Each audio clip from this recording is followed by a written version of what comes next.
Le mois du Ramadan est le mois des grands gains et bénéfices spirituels. Durant le mois béni du Ramadan, nous nous reconnectons spirituellement avec Dieu et faisons preuve d'autodiscipline pour élever notre foi, en priant beaucoup, en lisant le Coran, en pardonnant aux gens ou en étant aimable avec les autres. Rester affamé et assoiffé pendant toute une journée est un rappel puissant des millions de personnes dans le monde qui vivent cela. Le Ramadan met l'accent sur les valeurs d'empathie et de générosité. C'est le moment de penser à ceux qui ont moins de chance que nous et qui n'ont pas de nourriture et d'eau potable toute l'année, de comprendre la souffrance et la douleur des pauvres et des nécessiteux.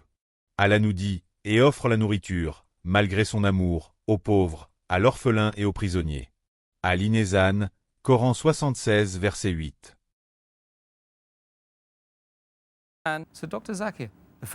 Docteur Zakir, le premier sujet que nous devons aborder aujourd'hui est de savoir comment peut-on comprendre la générosité en termes de Ramadan.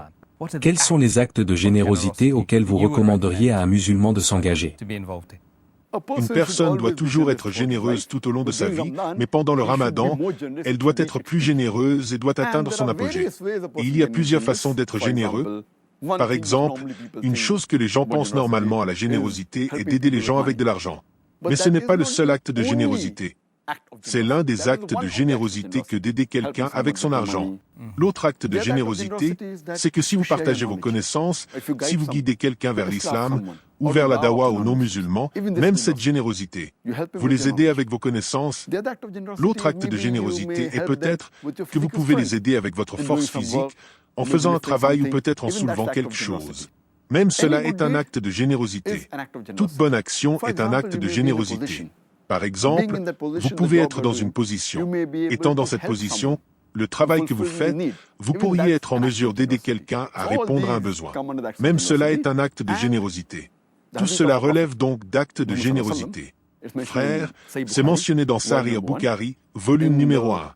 Et dans le livre de l'Apocalypse, hadith numéro 5, il est dit que Mohammed, paix et bénédiction sur lui, il était le plus généreux de tous les gens. Et pendant le mois de Ramadan, sa générosité atteignait son apogée. Et l'archange Gabriel avait l'habitude de lui rendre visite pendant le mois de Ramadan et de répéter le Coran.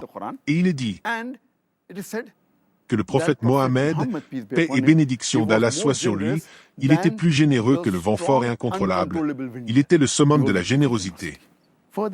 De plus, le bien-aimé prophète Mohammed a dit, c'est dans le hadith de Tirmidhi, hadith numéro 3233, qu'il est dit qu'il y aura des chambres au paradis, où vous pouvez voir l'intérieur de la pièce de l'extérieur, et vous pouvez voir l'extérieur de l'intérieur. Et ces chambres seront préparées pour les personnes généreuses qui aident les pauvres, celles qui jeûnent régulièrement et celles qui prient la nuit. Ce sont donc des chambres spéciales préparées pour ces personnes au paradis. De plus, il y a le hadith, Sahih hadith mentionné dans Ibn Majah, hadith numéro 1746, où notre bien-aimé prophète Mohammed, paix et bénédiction d'Allah soit sur lui, a dit que toute personne qui nourrit la personne qui jeûne, elle recevra la récompense de la personne qu'elle a nourrie, qui a jeûné, sans diminuer la récompense de la personne qui jeûnait. Par conséquent, cela montre que nous devrions encourager les gens à nourrir les autres. Tout cela est un acte de générosité. Louange à Allah. J'espère et je prie pour que nous puissions être aussi généreux que notre prophète d'Allah le bien-aimé en ce mois. Inch'Allah.